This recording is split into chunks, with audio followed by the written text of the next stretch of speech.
koruptor yang triliunan, miliaran, dana bansos dan lain-lain ya di penjara ya mungkin beberapa tahun saja karena alasan hak asasi manusia. Assalamualaikum warahmatullahi wabarakatuh. Teman-teman batir-batir dimanapun kalian berada, apapun keadaan kalian, matur nuwun, terima kasih sudah mampir di channel Kang Itoe, channel motivasi, solusi, dan amburadul. Oke, untuk teman-teman semua ya yang berniat ingin pinjam hutang di bank konvensional ataukah Bank BRI ataukah BNI ataukah bank-bank lain ya teman-teman, saya ingin menyarankan jangan sampai kalian itu meminjam uang di bank konvensional. Mengapa kok Kakang ini melarang? Apa alasannya? Tolong sebutkan. Begitu kan? Kalian kan berpikir seperti itu.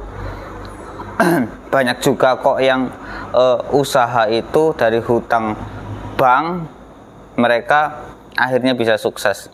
Dengan mereka berhutang bank, mereka bisa membangun rumah. Dengan mereka berhutang bank, bisa terbeli mobil. Dengan mereka berhutang bank, bisa terbeli tanah. Oke teman-teman, memang bisa dan bisa. Tapi kebanyakan mereka gagal ya teman-teman. Mengapa bisa gagal? Yang pertama alasannya adalah karena ketika kita berhutang itu akan menjadi tambahan beban pikiran untuk kita. Kita harus berpikir setiap saat, setiap waktu supaya bagaimana bisa membayar bank. Jika orang itu banyak pikiran, beban pikirannya itu terlalu banyak, maka dia tidak akan fokus dalam bekerja.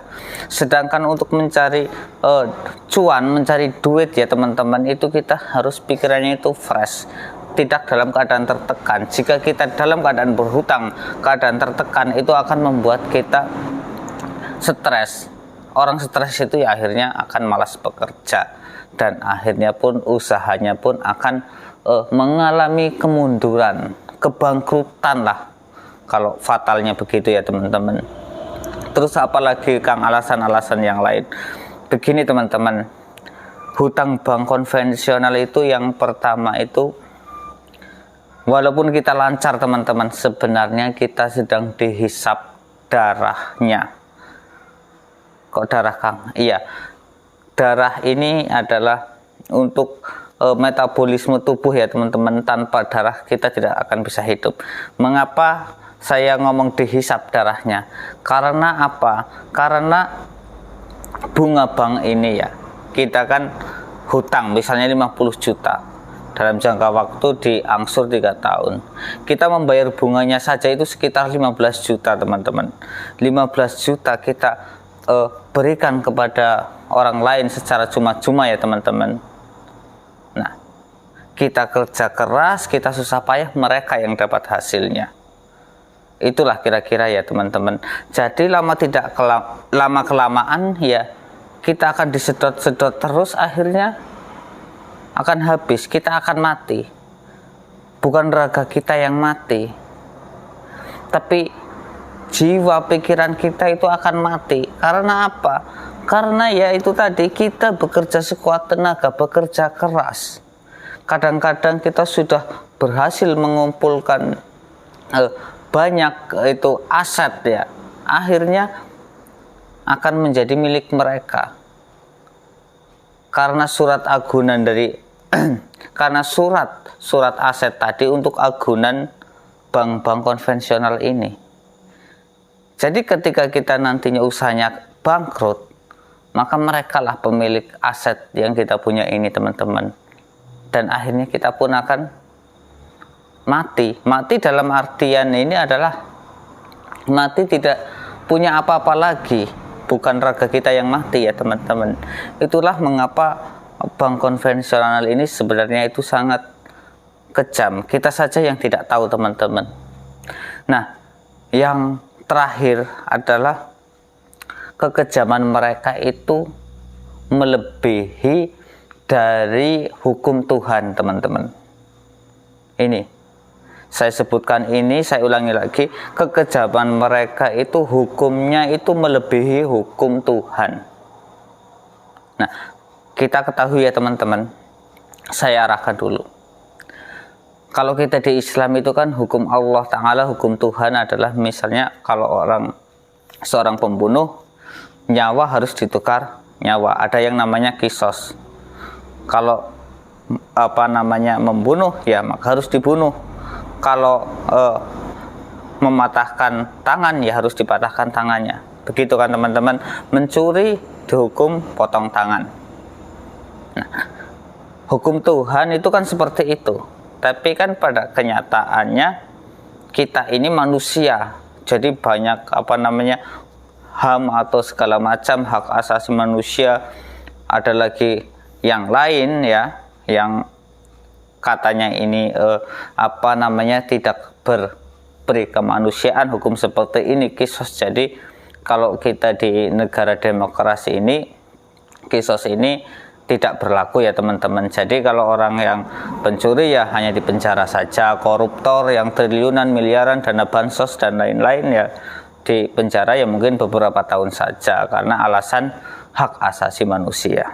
Nah, itu saja seperti itu teman-teman. Hukum Tuhan yang sangat sebenarnya itu wajar saja diringankan oleh manusia. Sedangkan bank konvensional ini, hukum Tuhan itu kan memaafkan ya teman-teman, menerima taubat. Seperti kita di Islam ini ya, kalau kita berbuat dosa walaupun itu sebanyak apapun, jika kita memang benar-benar bertaubat, taubatan nasuha, maka taubat kita akan diterima. Kita akan akan diterima taubat kita ya teman-teman. Pintu taubat itu selalu terbuka lebar. Nah, kalau bank konvensional ini hukumnya itu melebihi hukum Tuhan. Mengapa teman-teman? Karena mereka itu tidak menerima yang namanya taubat. Ini perlu dicatat teman-teman. Nah, untuk kalian ya yang pernah mengalami kemacetan, hutang di BRI misalnya, BRI, Bank Rakyat Indonesia, katanya bank ini berarti kan milik rakyat, bukan milik pejabat, bukan milik cukong. Nah, ketika kita kredit di bank BRI ini, kredit kita macet, kita telat bayarnya, bahkan kita mungkin sampai lama tidak bisa membayar, tapi akhirnya bisa lunas teman-teman. Ini dicatat, tapi akhirnya bisa lunas. Nah, suatu ketika kita akan meminjam kembali, kita butuh uang, mungkin anak sakit memang mendesak ya teman-teman. Saya seperti yang pernah saya katakan kemarin, kalau mendesak ya apa boleh buat, ya kita harus mungkin meminjam. Nah, kita kan solusinya ya kalau di Indonesia ini ya BRI lah, itu kan Bank Rakyat Indonesia, itu kan punya kita, itu kan teman-teman. Nah, ketika kita mengajukan pinjaman di Bank BRI ini, ketika kita sudah macet, maka apa teman-teman? Tidak akan berhasil. Saya punya buktinya, saya punya real barang buktinya, rekamannya, chat-chatnya dan lain-lain. Saya punya barang buktinya teman-teman. Kalau kita sudah macet itu pasti tidak akan dapat pinjaman kembali. Itu bukan hanya BRI ya teman-teman, itu entah leasing motor, entah Adira, entah itu FIF, entah itu bank-bank lain, itu seperti itu teman-teman. Jadi mereka itu tidak menerima taubat. Misalnya kalian dulu itu usahanya macet, pernah pinjam BRI itu 20 juta, macet sampai bertahun-tahun dan tapi akhirnya lunas. Dan sekarang kalian usahanya sudah maju, sudah omsetnya mungkin ratusan juta per bulan, atau 200 juta atau 1 miliar. Ketika kalian mengajukan kembali di bank tersebut ya, maka akan ditolak teman-teman. Inilah kekejaman yang nyata dari bank-bank konvensional itu. Jadi hukum mereka itu melebihi dosis dari hukum Tuhan. Ini teman-teman yang perlu dicamkan untuk kalian ya. Jadi untuk kalian yang ingin membuka usaha, mungkin butuh modal, ingin pinjam duit dari bank, atau kalian ingin membangun rumah, ingin pinjam bank, mungkin kalian ingin beli mobil, pinjam bank. Ini saya katakan kalau bisa jangan teman-teman. Bersabarlah kalian dahulu. kumpulkan duitnya dulu, baru kalian membeli apa yang kalian inginkan ya teman-teman. Karena percuma saja kalian lancar juga darah kalian dihisap, penghasilan kalian tidak ada, profit kalian ya untuk membayar bunga. Jika kalian macet, kalian butuh uang lagi untuk diputar lagi, untuk modal lagi, atau untuk keperluan mendesak, kalian akan ditolak. Jadi percuma ya teman-teman.